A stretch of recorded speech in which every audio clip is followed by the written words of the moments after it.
하나님의 말씀을 봉독하겠습니다. 신명기 3장 23절에서 29절까지의 말씀입니다. 구약성경 264면입니다.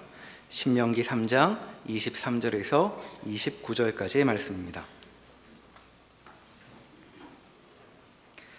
그때 내가 여호와께 간구하기를, 주 여호와여, 주께서 주의 크심과 주의 권능을 주의 종에게 나타내시기를 시작하셨사오니 천지간에 어떤 신이 능히 주께서 행하신 일, 곧 주의 큰 능력으로 행하신 일같이 행할 수 있으리이까?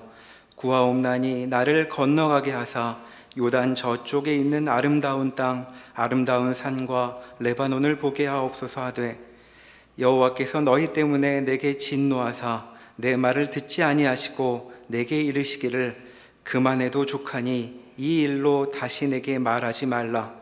너는 비스가산 꼭대기에 올라가서 눈을 들어 동서남북을 바라고 내 눈으로 그 땅을 바라보라. 너는 이 요단을 건너지 못할 것임이니라.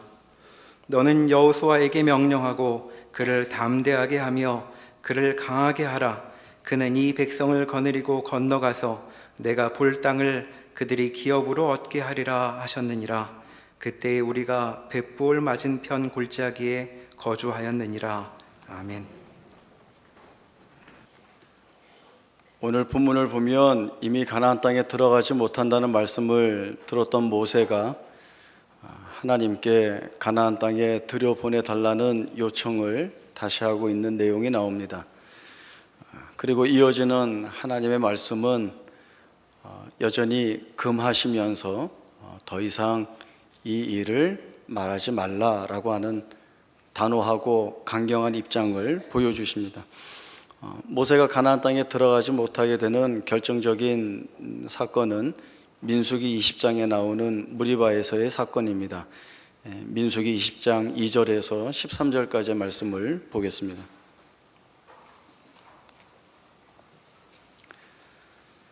구약성경 229쪽입니다. 민수기 20장 2절에서 13절까지의 말씀 보겠습니다. 회중이 무리 없으므로 모세와 아론에게로 모여드니라. 백성이 모세와 다투어 말하여 이르되, 우리 형제들이 여호와 앞에서 죽을 때에 우리도 죽었더라면 좋을 뻔하였도다. 너희가 어찌하여 여호와의 회중을 이 광야로 인도하여 우리와 우리 짐승이 다 여기서 죽게 하느냐? 너희가 어찌하여 우리를 애굽에서 나오게 하여 이 나쁜 곳으로 인도하였느냐? 이곳에는 파종할 곳이 없고 무화과도 없고 포도도 없고 석류도 없고 마실 물도 없도다. 모세와 아론이 회중 앞을 떠나 회막문에 이르러 엎드리매 여호와의 영광이 그들에게 나타나며 여호와께서 모세에게 말씀하여 이르시되, 지팡이를 가지고 내 형 아론과 함께 회중을 모으고 그들의 목전에서 너희는 반석에서 명령하여 물을 내라 하라. 네가 그 반석이 물을 내게 하여 회중과 그들의 짐승에게 마시게 할지니라. 모세가 그 명령대로 여호와 앞에서 지팡이를 잡으니라. 모세와 아론이 회중을 그 반석 앞에 모으고 모세가 그들에게 이르되, 반역한 너희여 들으라. 우리가 너희를 위하여 이 반석에서 물을 내려 하려 하고, 모세가 그의 손을 들어 그의 지팡이로 반석을 2번 치니 물이 많이 솟아나오므로 회중과 그들의 짐승이 마시니라. 여호와께서 모세와 아론에게 이르시되, 너희가 나를 믿지 아니하고 이스라엘 자손의 목전에서 내 거룩함을 나타내지 아니한 고로 너희는 이 회중을 내가 그들에게 준 땅으로 인도하여 드리지 못하리라 하시니라. 이스라엘 자손이 여호와와 다투었으므로 이를 무리라 하니라. 여호와께서 그들 중에서 그 거룩함을 나타내셨더라. 무리바 사건은 광야 40년의 세월이 거의 맞춰질 무렵에 일어난 일입니다. 40년 전에 가데스를 떠났던 이스라엘 백성들이 가데스로 올라온 상황에서 벌어진 일입니다. 광야 40년의 세월이 지났기 때문에 이제 출애굽 1세대는 거의 다 죽었고, 이 무리바 사건을 다투고 있는 이스라엘 백성들은 출애굽 2세대들이 됩니다. 이들은 마실 물이 없자 부모 세대가 항상 하나님 앞에서 그랬던 것처럼 모세와 아론을 향하여 불평하고 다투게 됩니다. 그럼에도 하나님은 이 이스라엘 백성들에게 반석에서 물을 내어 마시게 하라는 명령을 모세에게 주십니다. 모세의 눈에는 이 이스라엘 백성들이 부모의 세대와 다를 바 없이 완악한 모습으로 하나님 앞에 서 있는 모습을 보게 되었습니다. 감정에 격해진 모세는 하나님의 의도와는 다르게 분노하면서 반석을 2번 쳐서 물을 내어 그들의 필요를 채워줍니다. 그러나 하나님은 이스라엘 백성들에게는 달리 무엇을 묻지 아니하시고 모세와 아론에게 주시는 말씀이 너희가 나를 믿지 아니하였고 또 이스라엘 족속 앞에서 나의 거룩함을 드러내지 아니하였기 때문에 너희는 가나안 땅에 들어가지 못한다라고 하는 말씀을 주십니다. 무리바 사건을 읽어보면 읽고 있는 우리의 마음은 사실은 모세의 편에 서서 모세의 입장을 들어서 모세가 억울하겠다라고 하는 생각을 하게 됩니다. 상대적으로 이스라엘 백성들은 하나님 쪽에서 보자고 한다면 늘 믿음이 없어서 불평하고 원망하는 것뿐이었습니다. 하나님 앞에 순종하는 모습보다는 늘 완악한 마음으로 인하여서 불순종하였고 하나님의 백성다운 모습이기보다는 하나님의 백성 같지 않은 죄된 모습들을 늘 드러냄으로 인하여서 오히려 심판이 대상이 되어야 할 자들은 이들이 아닌가라고 하는 생각을 갖게 됩니다. 반대로 모세는 하나님의 부름을 받은 이후로 하나님이 이끌어 가시는 그 이스라엘 백성들의 구원의 사역에 온 마음을 다하고 뜻을 다하고 목숨을 다하여서 충성하고 헌신한 주의 종입니다. 때로는 자기의 목숨을 바치면서까지 이스라엘 백성들 편에 서서 하나님의 백성에 대한 주장을 또 권리를 하기도 했던 사람이 바로 이 모세입니다.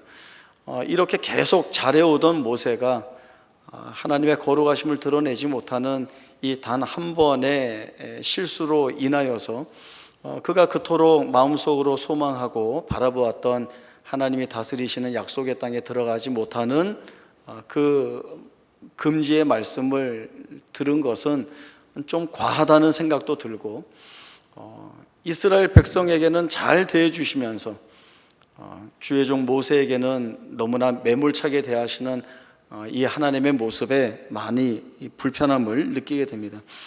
그러나 이 사건을 우리 편에서의 해석이 아니라 하나님 편에서의 의도를 가지고 좀 조명해 볼 필요가 있습니다. 몇 군데 말씀을 통하여서 살펴보도록 하겠습니다. 먼저는 요셉에 관한 말씀입니다. 창세기 45장 5절에서 8절의 말씀 보겠습니다. 구약성경 71쪽 창세기 45장 5절에서 8절까지의 말씀 보겠습니다. 당신들이 나를 이곳에 팔았다고 해서 근심하지 마소서, 한탄하지 마소서. 하나님이 생명을 구원하시려고 나를 당신들보다 먼저 보내셨나이다. 이 땅에 2년 동안 흉년이 들었으나 아직 5년은 밭갈이도 못하고 추수도 못할지라. 하나님이 큰 구원으로 당신들의 생명을 보존하고 당신들의 후손을 세상에 두시려고 나를 당신들보다 먼저 보내셨나니 그런즉 나를 이리로 보낸 이는 당신들이 아니요 하나님이시라. 하나님이 나를 바로에게 아버지로 삼으시고 그 온 집의 주로 삼으시며 애국 온 땅의 통치자로 삼으셨나이다. 말씀을 통하여서 볼 때 우리는 요셉이 겪은 그 고통이 얼마나 깊었는지를 잘 알고 있습니다. 형들의 시기와 질투로 인하여서 노예로 팔리게 되었습니다. 아버지의 사랑을 독차지하던 그 위치에서 이제는 노예가 되어야 되는 그 어려움을 겪습니다.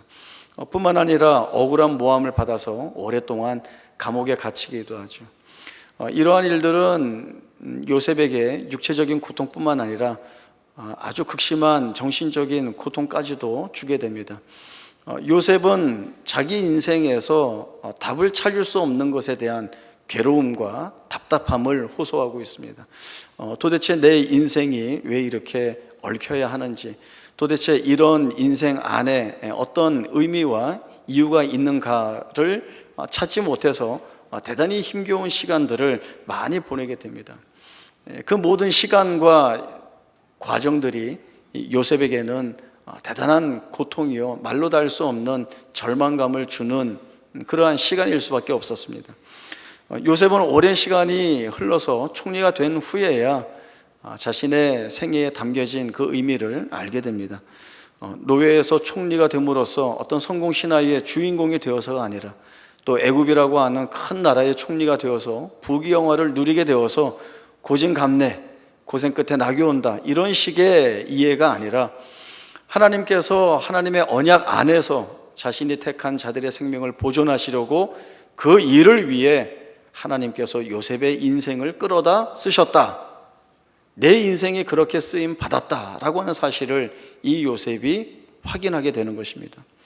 고통과 시련과 환난 가운데 있을 때에는 사람들에게 버려진 것 같고 하나님에게 잊혀진 것 같아서 가장 비참한 자리에서 가장 혹독함을 견딜 수밖에 없는 그 자리에서 내 인생에 답이 있겠는가, 이유가 있겠는가, 목적이 있겠는가 라고 하는 이 질문에 답을 찾을 수가 없어서 대단히 괴로운 날들을 보내게 되었습니다.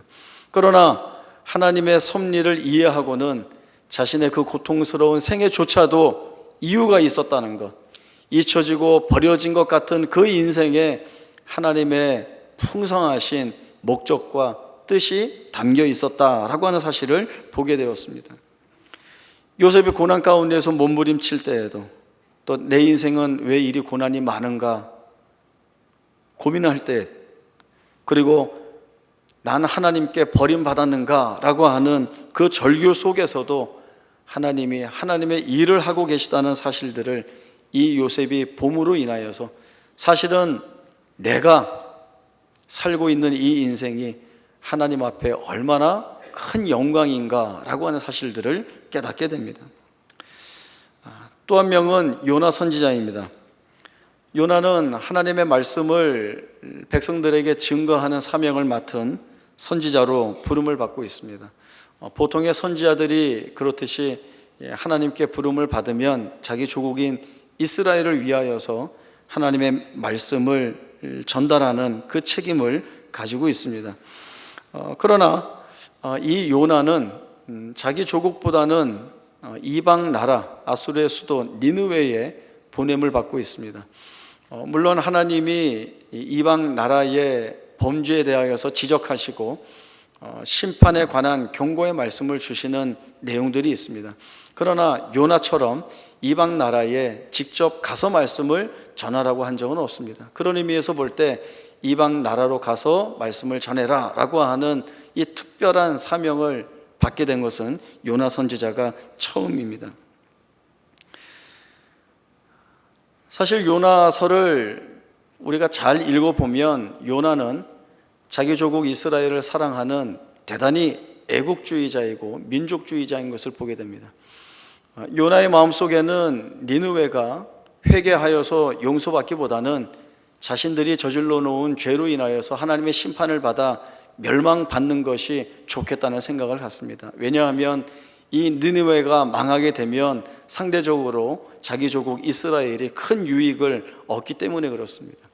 그래서 하나님의 명령을 받았지만 그 반대 방향인 다시스로 도망을 가게 됩니다. 도망가는 이유는 니느웨가 멸망받았으면 좋겠다라고 하는 것보다 더 주된 이유가 있습니다. 그것은 이 요나가 하나님이 어떤 하나님인지를 잘 알고 있기 때문에 그렇습니다. 하나님이 가서 경고의 말씀을 전하라 라고 하는 것은 그들이 회개하고 구원받을 수 있는 일말의 기회를 하나님이 주고 계시다는 것을 보고 있습니다. 이 하나님은 자기 죄에 대하여서 회개하면 그들이 이방인이든 아니든, 그리고 잔인한 민족이든 멸망을 당할 수밖에 없는 민족이든지와 상관없이 그들을 용서하시고 품으시는 하나님이라는 것을 알고 있기 때문에 이 요나는 도망갈 수밖에 없다는 이유를 가지고 도망가고 있는 것입니다. 하나님이 이 요나를 붙잡죠. 붙잡아 내어서 바다 풍랑 가운데 내던져 버리시고, 그리고 예비하신 큰 물고기 뱃속에 3일간 가두어 두게 됩니다. 이 안에서 요나는 하나님이 이 땅에 베푸시는 그 구원의 진정함이 무엇인지를 깨닫게 됩니다. 요나서 2장 1절에서 9절까지의 요나의 기도를 보도록 하겠습니다. 구약성경 1287쪽입니다. 요나서 2장 1절에서 9절까지의 말씀 보겠습니다. 말씀 봅니다. 요나가 물속의 뱃속에서 그의 하나님 여호와께 기도하여 이르되 내가 받는 고난으로 말미암아 여호와께 불러 아뢰었더니 주께서 내게 대답하셨고 내가 수월의 뱃속에서 부르짖었더니 주께서 내 음성을 들으셨나이다. 주께서 나를 깊음 속 바다 가운데에 던지셨으므로 큰 물이 나를 둘렀고 주의 파도와 큰 물결이 다 내 위에 넘쳤나이다. 내가 말하기를 내가 주의 목전에서 쫓겨났을지라도 다시 주의 성전을 바라보겠나이다 하였나이다. 물이 나를 영혼까지 둘러싸우며 기품이 나를 에워싸고 바다풀이 내 머리를 감쌌나이다. 내가 산의 뿌리까지 내려갔사오며 땅이 그 빗장으로 나를 오래도록 막았사오나 나의 하나님 여호와여 주께서 내 생명을 구덩이에서 건지셨나이다. 내 영혼이 내 속에서 피곤할 때에 내가 여호와를 생각하였더니 내 기도가 주께 이르러 싸우며 주의 성전에 미쳤나이다.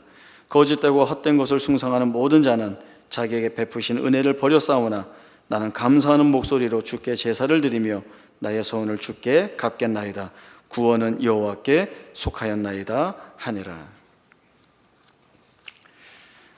요나는 사망의 자리에서 하나님의 구원하시는 은혜를 입게 됩니다. 거기에서 요나는 경이로울 만큼의 하나님의 사랑을 보게 되고 그로 인해 자신이 생각하고 있었던 못난 부분들이 다 씻겨나가는 경험을 갖게 됩니다. 니느웨를 구원하고자 하는 그 하나님의 구원의 마음이 지금 사망의 자리에서 자기를 구원해 내시는 하나님의 마음과 동일하다는 것을 보게 됩니다. 그리고 그 하나님의 구원의 마음이 얼마나 풍성한지 그리고 얼마나 한량 없는지를 직접적으로 경험하는 그 체험을 갖게 됩니다. 니느웨에 와서 요나가 회개의 말씀을 전하게 되고 이 말씀을 들은 니느웨 사람들은 하나님 앞에 나와서 자기 죄를 회개하고 금식하며 하나님의 은혜를 구하게 됩니다. 이러한 상황이 되자 그 요나 마음속에 담겨 있었던 그릇된 애국심이 다시 꿈틀거려서 하나님께 분노를 표하게 됩니다. 이럴 줄 알았습니다. 하나님이 봐줄 줄 알았습니다. 사는 것보다 죽는 것이 낫습니다 라고 하는 그러한 표현을 하게 됩니다. 하나님은 끝까지 요나를 설득하려고 하십니다. 이 성에는 좌우를 분별하지 못하는 자가 12만여 명이나 있다. 그리고 많은 가축들이 있다. 이러한 하나님의 말씀에 요나의 반응은 더 이상 기록되어 있지 않습니다. 그러나 성경이 말씀하는 바는 분명합니다. 선지자가 거부하고 있는 그의 사역 속에서도 선지자가 보지 못하고 깨닫지 못하는 그 상황 속에서도 하나님은 하나님 자신의 목적을 이루어 가시는 일을 그 생애를 통하여 계속 하고 계시다는 것들을 우리에게 말씀해 주고 있습니다. 요나 스스로는 자기가 그렇게 쓰임받고 있는지 모르지만 분명하게 하나님은 요나를 불러서 그렇게 쓰고 계시는 것입니다. 모세는 분명 하나님의 거룩하심을 드러내지 못했습니다. 그로 인하여서 가나안 땅에 들어가지 못한다는 말씀도 들었습니다. 우리는 이 일이 모세에게 불행한 일이고 또 자기 소원을 이루지 못하는 안타까운 일이 되었다는 생각을 하게 됩니다. 그러나 우리는 다시 한번 되물어야 합니다. 정말 모세가 불행한가? 그의 삶이 불행했는가? 그리고 모세를 그렇게 대우한 하나님은 잘못하셨는가? 우리는 요셉이나 요나의 삶을 통해 일하신 하나님을 살펴보면 전혀 그렇지 않다는 결론에 이르게 됩니다. 물론 모세는 가나안 땅에 들어가고 싶은 소원을 피력했습니다. 그러나 사실 모세에게는 가나안과 비교할 수 없는 더 영광스러운 나라가 허락이 되어 있습니다. 그것은 주의 나라이죠. 사도 바울이 나는 지금이라도 당장 주의 나라에 가고 싶은데 너희를 위하여 이 땅에 남는다 라고 하는 고백에서 보듯이 하나님을 믿고 있고 또 그 나라를 사모하는 자에게는 이 나라가 주어진 것 자체가 얼마나 은혜스럽고 영광스러운지 모릅니다. 이 나라를 소유한 것이 가장 큰 기쁨이고 무엇과도 바꿀 수 없는 영광입니다. 시편 84편 10절에 보면 주의 궁정에서의 한 날이 다른 곳에서의 첫날보다 나은즉 악인의 장막에 사는 것보다 내 하나님의 성전에 문지기로 있는 것이 좋다는 고백이 나오고 있습니다. 가나안 땅에 들어가지 못해 모세가 불행하다 말할 수 없고 모세를 가나안 땅에 들어가지 못하게 한 것이 하나님의 잘못된 판단일 수 없다라고 하는 것이 오늘 말씀을 통해서 저희가 볼 수 있는 내용들입니다. 더군다나 모세의 생애를 보면 더욱더 분명해집니다. 모세는 하나님 앞에 쓰임받는 자로서 가장 가까이에서 여호와의 영광을 경험한 사람입니다. 또 하나님께서 자기 백성 이스라엘을 이끌어 가시는 그 일에 쓰임받는 상황 내내, 여러 가지 일들 내내 하나님이 베풀어 주시는 그 구원이 얼마나 풍성한지, 하나님이 드러내시는 그 능력의 은혜가 얼마나 완벽한지를 바라보면서 그렇게 부름받고 있고 그렇게 쓰임받는 우리가 얼마나 행복한가라고 하는 것들을 늘 고백하고 느꼈던 자이기 때문에 그 모세에게 생애가, 인생이 불행하다 말할 수 없는 것입니다. 모세가 이 신명기에서 무리바 사건을 언급하고 있는 것은 너희 때문에 내가 가나안 땅에 들어가지 못했다라고 하는 이야기를 하면서 이스라엘 백성들에게 자신의 억울함을 다 쏟아붓는 것이 아니라 믿음을 발휘해야 할 자리에서 불순종함으로 믿음 없음을 드러낼 때에 갖게 되는 결과가 무엇인지를 다시 한번 되돌아보면서 오늘 믿음을 발휘해야 하는 이 자리에서 너희는 어떤 선택을 할 것이냐라고 하는 분명한 메시지를 전달하고 있는 것입니다. 이스라엘 백성들은 그와 같은 질문 앞에서 모세가 이야기하고 있는 내용을 통하여서 확인할 내용들이 있는 것입니다. 본격적인 가나안 정복 전쟁을 앞두고 전초전 성격의 전쟁을 이 이스라엘 백성들이 했습니다. 그것은 헤스본 왕 시온과 바산 왕 옥과의 전쟁이었습니다. 사실 전초전쟁인 성격을 갖고 있다고 하지만 전쟁은 엄연히 전쟁입니다. 더군다나 상대는 40년 전에 자신들이 그토록 두려워하고 공포스러워했던 아낙 자손 아모리 족속입니다. 모든 면에서 열세이고 그리고 이길 수 있는 확률이 없는 전쟁을 해야 하는 현실이 이 이스라엘 백성들 앞에 놓여져 있습니다. 그러나 이 전쟁을 하기에 앞서서 하나님이 이스라엘 백성들에게 주시는 말씀이 무엇인가 하면 전쟁을 이미 이겼다라고 하는 선언을 주시고 계시다라고 하는 것입니다. 전쟁을 하기도 전에 하나님은 이스라엘 백성들에게 헤스본 왕 시온과 그 백성과 그 땅을 너희에게 주었으니 너희는 싸워서 취하라 라고 하는 말씀을 줍니다.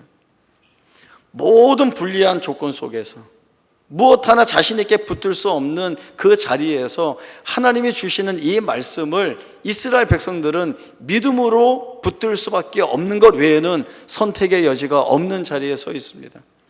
그리고 그 말씀에 따라 나가서 싸웠고 하나님이 이스라엘을 위하여 싸우셔서 승리하게 하셨습니다.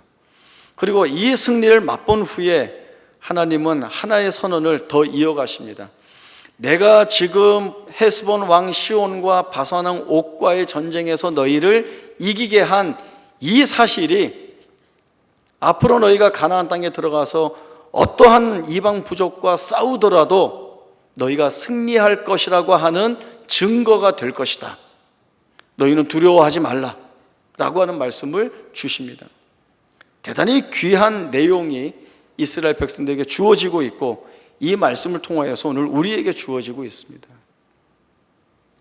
우리가 살아가면서 겪는 좋은 일들이 많이 있죠. 많이 있습니다. 기쁜 일들도 많이 있습니다. 생각지 못한 일들이 좋게 일어나면 얼마나 좋은지 모릅니다. 그러나 그와 못지않게 훨씬 더 많은 어려운 일들이 우리의 삶 속에 있습니다. 그 일들의 어려움이 주는 제일 큰 괴로움은 무엇인가 하면 그 괴로운 어려운 일들 앞에서 내가 할 수 있는 것이 아무것도 없다는 것입니다. 내가 힘이 있고 내가 실력이 있어서 해결할 수 있다면 좋겠는데 인생을 살아보니 모든 것들이 어느 것 하나 내가 쉽게 해결할 수 있는 일들이 아무것도 없어서 손을 놓을 수밖에 없는 그런 자리에 내몰리고 있다는 것이 늘 어려운 부분입니다. 무력하다는 생각을 갖게 되고 그 무력하다는 생각 안에는 우리도 모르게 하나님도 할 수 없다라고 하는 생각들이 녹아들어가 있습니다. 그러나 그것은 이스라엘 백성들이 늘 눈에 드러나 보이는 일들이나 또 하나님이 주시는 말씀 앞에서 불순종하는 모습과 같습니다.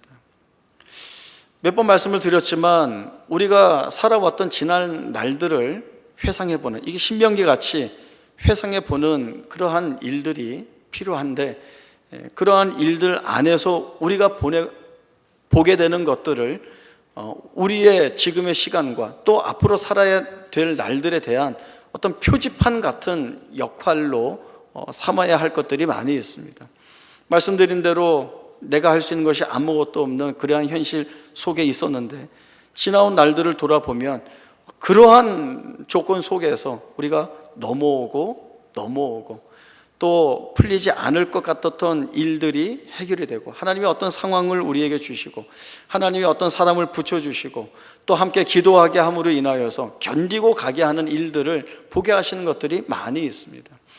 그걸 보면 그때 그렇게 해결이 돼서 좋았었지라고 하는 것으로만 끝내버리는 것이 아니라, 그때 그 일을 이루신 하나님이 오늘도 그리고 내일도 변하지 않는 동일한 모습과 능력과 은혜를 가지고 내 삶에 찾아오셔서 개입하시고 섭리하심으로 인하여서 앞으로도 이 일들을 이루어 가실 것이라고 하는 믿음을 요구받는 자리에 우리가 서 있다라고 하는, 이것이 오늘 말씀을 통해서 우리가 받고 있는 말씀입니다. 이스라엘 백성들이 그 아모리 족속과 바산과의 전쟁을 통하여서 승리할 수 없는 그 승리를 가졌듯이, 그리고 이 승리가 그때만 승리했다는 도취감에 끝나는 것이 아니라 하나님이 그 승리를 끌어다가 이 승리의 증거가 앞으로 너희가 싸워야 할 모든 전쟁의 승리의 중요한 요건이 된다라고 하는 것을 보여주셨듯이, 그래서 이스라엘 백성들은 전쟁을 앞두고 무엇을 준비해야 합니까? 무기를 준비하는 것도 아니고, 작전을 준비하는 것도 아니고, 전술을 준비하는 것도 아닙니다. 하나님이 우리를 위하여 싸우신다는 그 사실에 자신들의 믿음을 생명같이 걸어야 하는 것입니다. 싸우지 않고 도망가자는 것 아닙니다. 싸우러 나가는 형제들을 외면하자는 것 아닙니다. 그 전쟁에 나를 하나님이 부르시고 있습니다. 싸우라고 하십니다. 그러나 그 전쟁의 승리는 하나님이 주시겠다는 약속을 주시고 있습니다.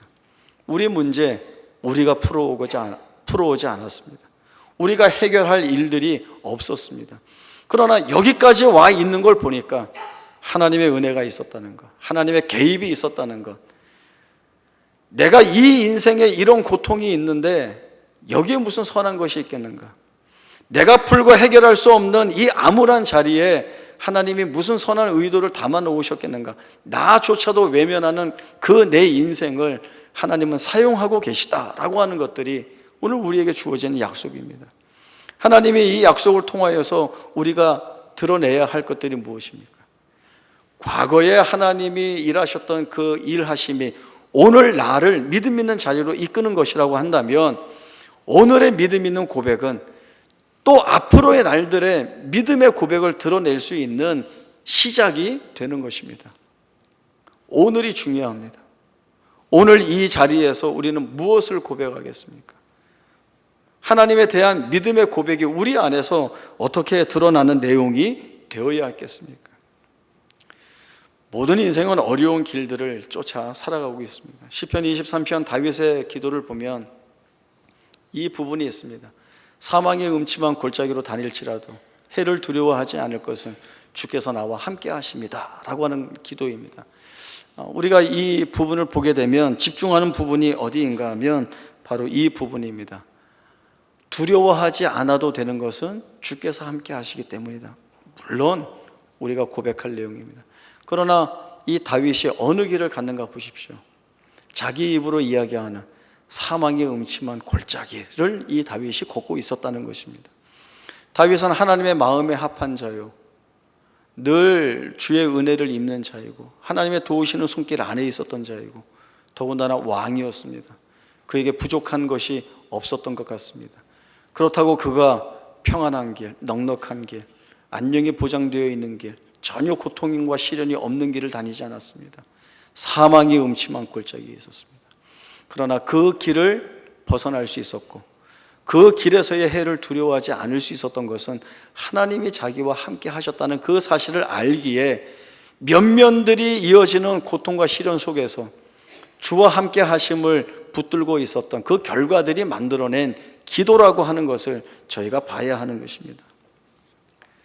내 평생의 선하심과 인자하심이 반드시 나를 따르리니, 이것은 다윗의 고백이기도 하지만 하나님의 약속이기도 합니다. 우리의 평생에 주의 선하심과 인도하심이 반드시 있습니다. 그 인도하심이 우리를 믿음 있게 만들어내고, 우리의 믿음 있는 이 모습이 내 생애가 버려진 것이 아니라, 내 생애가 잊혀진 것이 아니라, 내 생애가 고난의 구덩텅이에 빠져서 여기에 무엇이 있을까라고 하는 그런 자조 섞인 절망 속에서도 하나님이 사용하고 계시다는 것, 쓰고 계시다는 것, 그리고 나로 하여금 여기가 하나님이 일하신 가장 좋은 자리였다는 것, 복된 자리였다는 것을 깨닫게 하시는 그날 내 입술에서 찬송을 받으실 하나님의 그 이유 있으심이 주께 있다라고 하는 것을 우리에게 가르쳐주고 계십니다. 그러니 무엇이 두렵겠습니까? 그러니 이 길을 못 가겠다는 절망이 어디에서 나오겠습니까? 가야 하는 자리입니다. 가야 하는 자리입니다. 우리가 서야 하는 자리입니다. 회피하고 도망가는 자리가 아니라 여기가 하나님이 쓰시는 하나님의 자리이기 때문에 거기에서 하나님의 일하심을 우리가 봐야 합니다. 가장 큰 유익을 받는 자가 바로 나 자신이 되어야 하는 것입니다. 거기에서 믿음 있는 고백을 할 수 있기를 바랍니다. 그 담대함이 우리를 좀 더 하나님 가까이로, 또 우리가 하나님의 영광된 복된 승리의 생애가 되게 하시는 그 하나님의 뜻 안에 있음을 우리로 하여금 보게 합니다. 도망가지 마시고 고생 많이 하시면서 그 길에 버티십시오. 고생이 되지만 그러나 거기에서 우리는 기쁨의 눈물을 흘리면서 찬송할 것입니다. 우리에게 주신 승리의 약속입니다. 이 승리가 아무것도 아닌 것처럼 내핑개 치지 마시고 우리 손에 반드시 쥐어질 것이라 여기며 이 길에 함께 갈 수 있기를 바랍니다. 기도하겠습니다. 하나님 아버지, 답이 없는 인생을 사는 것 같아서 무척이나 괴로웠습니다. 절망할 수밖에 없었던 이유들이 너무나 많아서 마음이 아팠습니다.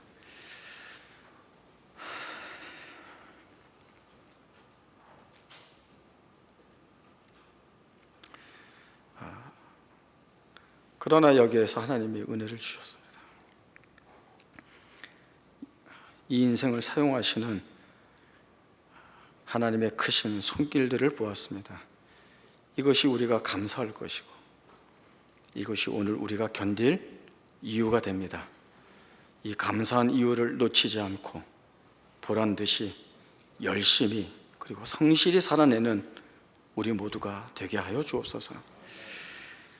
지금은 우리 주 예수 그리스도의 은혜와 하나님 아버지의 크신 사랑과 성령 하나님의 충만하신 역사하심이 우리에게 주어진 승리의 약속을 단대히 붙잡고 믿음의 자리로 나아가기로 다짐하는 주의 사랑을 입은 주의 성도들 머리 위에 지금부터 영원토록 함께 있을지어다.